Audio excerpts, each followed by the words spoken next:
This is why you need to replace your vinyl every 20 years.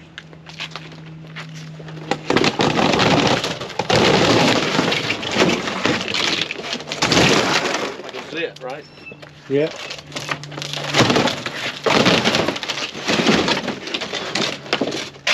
Minimal. Yep.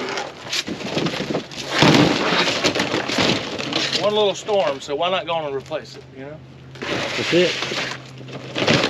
What is It's been that? up 34 years. That vinyl's been on there 34 years? 34 years. I say give it 34 years and replace it. Looks They like already it's- had some coming off. Look up there. Hey, it So looks like I it looks would like go it, 30 years. looks That's a like it- lifetime. Does it look like it's been painted? No, it's just the sun's. It's faded, huh? Well, it wasn't UV protectant 34 years ago. You know. Yeah. Now our new stuff is. But look, this is nailed. Yeah. Thank you. There you go, folks. Replace your vinyl at least every 34 years.